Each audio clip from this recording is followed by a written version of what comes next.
The implications of this in terms of, and maybe it's quite possible. I mean, I think it would be hard to believe that the rest of the world's leaders weren't already sort of at the conclusion that Donald Trump has no idea what he's talking about. And yeah, that's true. This is true.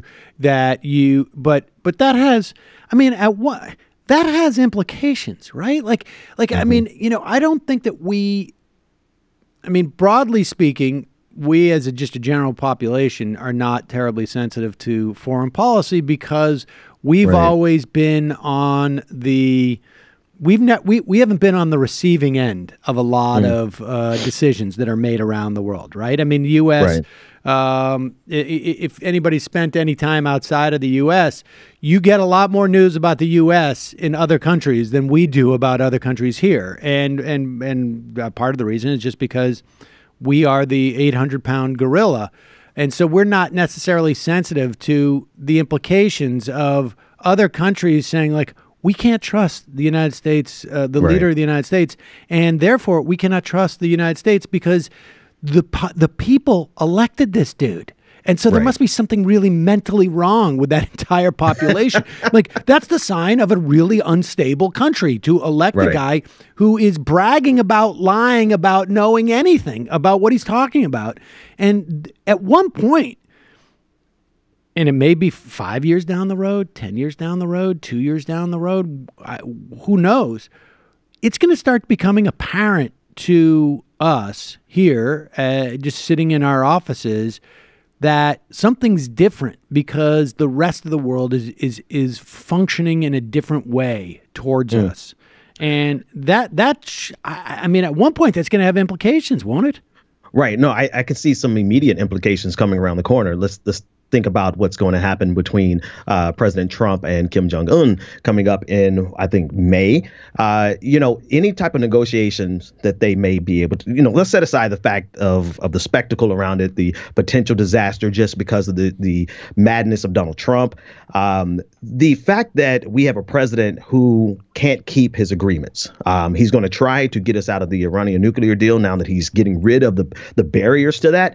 This doesn't really set up a stage where North Korea can actually trust any deal that's made with the United States. Now, notwithstanding the fact that we have trust issues with them, they didn't keep their commitment to Bill Clinton, et cetera. There's plenty of reasons to not trust each other. But now we have the added bonus of a president who is intentionally seeking to undermine our previous agreements and intentionally bragging about his ability to lie to another head of state. I don't think we have to wait 2 or 3 years. I think we're going to see some of that coming up in this meeting with Kim Jong-un. My sense is he's going to go into that meeting and just going to go like, I need you to just say, you're great. And then I'll give you whatever you want. Like, honestly, like, I think he's, there was that conversation that he had with Nieto, like, you got to just say that you're going to pay for the wall. I just got to do the wall. And I have a feeling like he's going in there and his agenda is going to be what's going to make it look like I did something. Right. And that he's going to be able, willing to give whatever it takes to walk out of that room and make it look like he did something. Yeah, that was my other concern.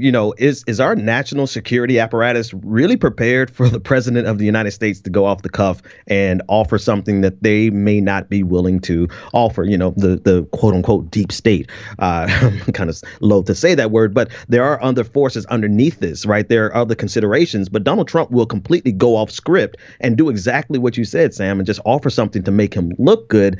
Are our institutions prepared to absorb that? Because now we're committed to it. Yeah, I would say no.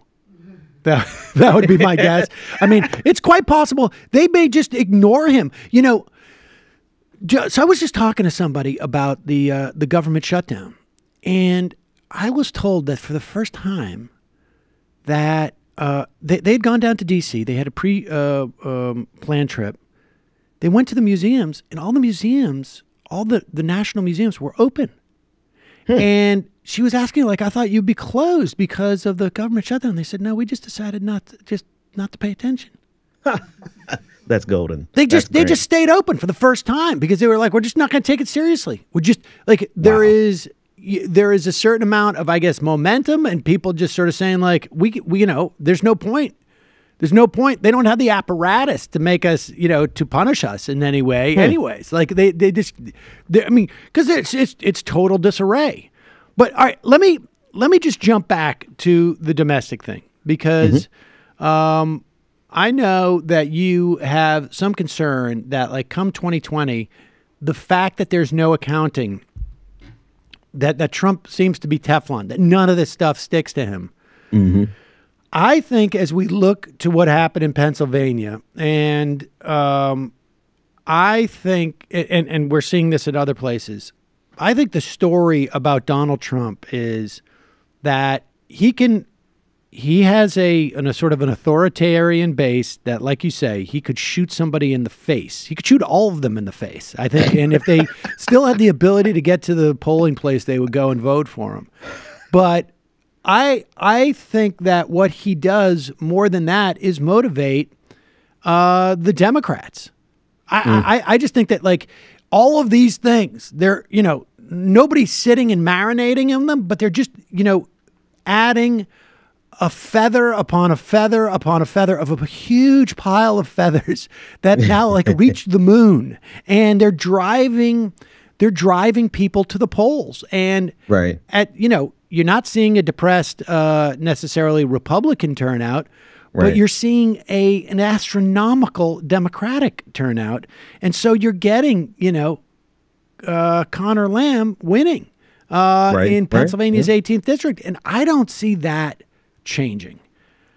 So I don't see that changing. I think we are going to be tired by 2020, but that won't keep us from being reinvigorated, right? We're, as soon as the general election primary season gets off in earnest, I think you're going to see a new energy infused into the left side of the equation. But my honest belief, though, is that, we may get so used to Donald Trump that he becomes the devil that we know. And then the real question will become, who are we offering from the Democratic side of the aisle? Because if we're not offering somebody that can actually compete with Donald Trump, that can actually go toe to toe with him in all of his oafishness and all of his vulgarity, and just stand there boldly and brashly and challenge him without blinking, they have to have a spine of steel. And then they also have to have some policy. If we don't offer somebody that's actually magnanimous enough, then we may settle for the devil that we know, because it's all baked into the pie at this point. It's all baked in at this point. Nothing's going to surprise us about Donald Trump. So the real question is, who are we offering up? Now, the other thing I would say is down ticket. I think it's a total different scenario, right? I don't think that Donald Trump's coattails are strong at all. I think they're extremely weak. Right. Nope, he can't get anyone elected except for himself. And that's my concern, is that we may take over the Senate, the House. We may do good in those regards, but we really still have to put up somebody that's competitive with Donald Trump and offer policy solutions that make people motivated above and beyond the fact that he is a clown and we have to get rid of him.